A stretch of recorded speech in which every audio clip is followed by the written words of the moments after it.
அந்த பானையின் வாய் குறுகலாக இருந்தது. இந்த தண்ணீரை எப்படி குடிப்பது? உள்ளே நுழையவும் முடியாது. ஹலோ குட்டீஸ்! Welcome to kids Tamil story world.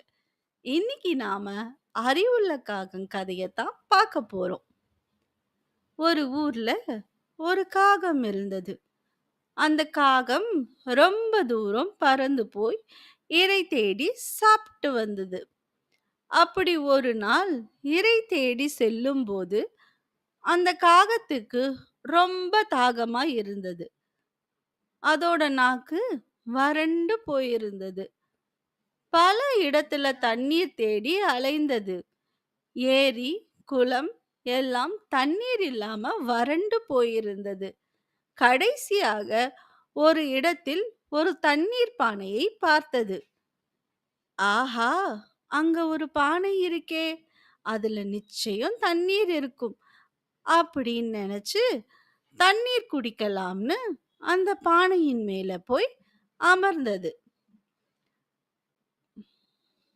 ஆனால் தண்ணீர் அந்த பானையின் அடியில் கொஞ்சமாகத்தான் இருந்தது. அந்த பானையின் வாய் குறுகலாக இருந்தது. இந்த தண்ணீரை எப்படி குடிப்பது? உள்ளே நுழையவும் முடியாது, தூக்கி குடிக்க கையும் இல்லை என ரொம்ப யோசித்து பார்த்தது. காகத்திற்கு ஒரே குழப்பம். பிறகு பானையின் அருகில் நிறைய கூழாங்கற்கள் இருப்பதை பார்த்தது. உடனே அதற்கு ஒரு யோசனை வந்தது.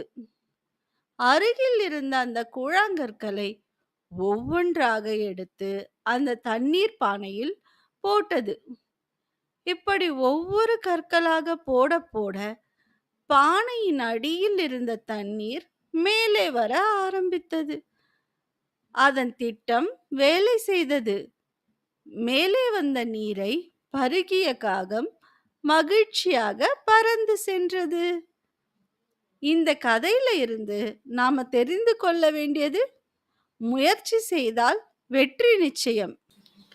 குட்டீஸ், இந்த கதை உங்களுக்கு பிடிச்சிருந்தா லைக் பண்ணுங்க, சேனலை சப்ஸ்கிரைப் பண்ணுங்க, பக்கத்தில் இருக்கிற பெல் ஐக்கானை கிளிக் பண்ணுங்க, உங்கள் ஃப்ரெண்ட்ஸ் அண்ட் ஃபேமிலிஸ்க்கு ஷேர் பண்ணுங்க. பாய் குட்டீஸ்.